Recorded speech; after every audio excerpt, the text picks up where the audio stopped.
Some Mohs wounds can heal well without stitches. That is not doing nothing. It is a deliberate reconstruction called second intention healing. Right off the bat, we're totally reframing how we think about natural healing today. We are definitely not looking at unfinished surgery here. Instead, think of it more like an intentional, highly specific architectural blueprint for the body. And before we get too deep into the mechanics, I need to mention that this explainer was written and edited by Dr. Thomas Hocker, a triple board certified Harvard and Mayo Clinic-trained dermatologist, Mohs surgeon, and dermatopathologist. Okay, Section 1, a deliberate reconstruction. So let's dive right in. When you hear that a wound is just going to be left to heal on its own, well, it can instinctively feel like something was forgotten, right? Like a job left undone. But honestly, it's actually a highly calculated decision where the body itself is tapped to be the master builder. Second intention healing simply means the body actively builds new tissue from the bottom upward, and it does this entirely without being physically closed by stitches, a flap, or a skin graft. The real elegance of this approach? It purposefully avoids creating any extra incisions. You don't need a donor site, meaning you aren't creating a second wound just to fix the first one. But, every architectural choice comes with a trade-off. Because we're relying on natural construction here, this method requires you to manage and really accept a visible healing period. It's literally an active construction site, open and visible, while your body goes to work. Moving on to Section 2, the 3 healing phases. How does the body actually pull off this incredible reconstruction? I mean, it doesn't just happen overnight. It operates a lot like a precise clockwork mechanism that progresses steadily over time through 3 very distinct sequential phases. Step 1 is filling. The body steps up and lays down a new foundation, essentially filling the wound base with healthy new tissue. Then comes Step 2, contraction, and this is where things get really dynamic. The edges of the wound actually start to contract inward. It's like a tightening puzzle, pulling together to reduce the overall size of the site. Finally, we hit Step 3, resurfacing. Once that foundation is poured and the puzzle has contracted, brand new surface skin grows carefully from the edges inward, eventually completing this beautiful concentric mosaic. It's a highly ordered, incredibly systematic progression. Next up, Section 3, favorable contours and limits. Just like an architect has to conduct a thorough site survey before pouring a foundation, a surgeon has to carefully evaluate the landscape of the skin. Let's look at where this method works beautifully and where it might be, well, structurally risky. You've probably heard a simplified rule in traditional medical teaching. Concave areas are good for natural healing, and convex or rounded areas are bad. And look, there is a real tendency there, for sure. Concave, naturally shadowed areas, think of the inner crease of the nose or the bowl of the ear, they often hide that tightening puzzle of contraction really favorably. Convex surfaces, on the other hand, might show that contraction a bit more visibly.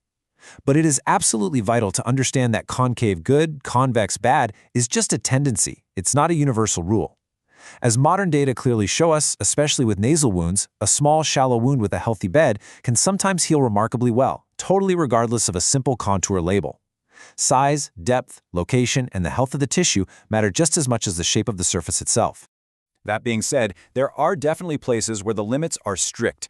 We absolutely must protect our free margins. Second intention healing is generally avoided when that natural contraction, that tightening puzzle we just talked about, could pull on delicate structures. If that pulling force distorts an eyelid, pulls up a nostril, twists a lip, or bends an ear rim, well, function and form are compromised.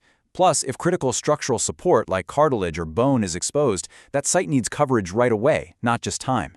In these highly specific structural zones, you just need an entirely different blueprint. Which brings us to Section 4, weighing reconstructive trade-offs. This right here is a really critical phase of the consultation. Just like picking out the right materials for a building project, a surgeon has to weigh natural healing against all the other reconstructive tools in their kit. Let's compare them. Second intention avoids extra incisions and donor sites entirely, right? But you trade that for a longer, visible, open healing process and a bit less immediate control over exactly how the scar contracts. Linear closure, using stitches, gives you an immediate, planned line, but it does require moving tissue and often means a longer scar. Now, a local flap uses nearby perfectly tailored skin and cleverly redirects tension, but it brings more incision lines and architectural complexity to the table. Finally, a skin graft covers the defect without moving adjacent skin at all, but it requires creating a donor site elsewhere, which brings a risk of mismatched color or contour. So as you can see, there is no universally superior choice here. The reconstruction has to be meticulously tailored to the exact problem it needs to solve. Let's move to Section 5, the expected healing arc.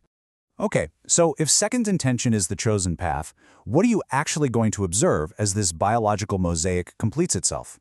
Well, the timeline always starts with an open wound, but how long it actually takes to close, that varies tremendously based on location and population data.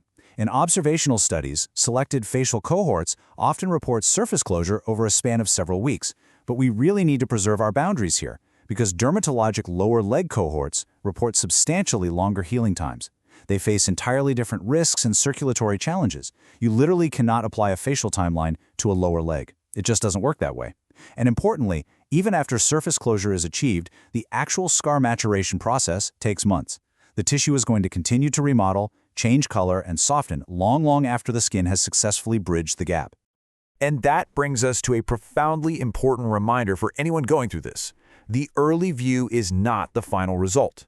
You might see redness, or you might notice a depression, and honestly, it's totally normal to find that intermediate phase a bit alarming, especially if you are expecting a finished, tightly closed line.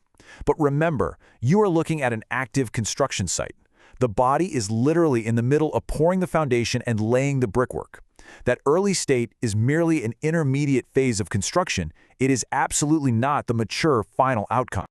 Finally, let's look at Section 6, your specific care plan. Because this is an active construction site, we have to talk about site maintenance. And this is exactly why generic advice found on the internet cannot replace a custom blueprint. This is a hard boundary we have to set right now. Team-directed care is completely non-negotiable.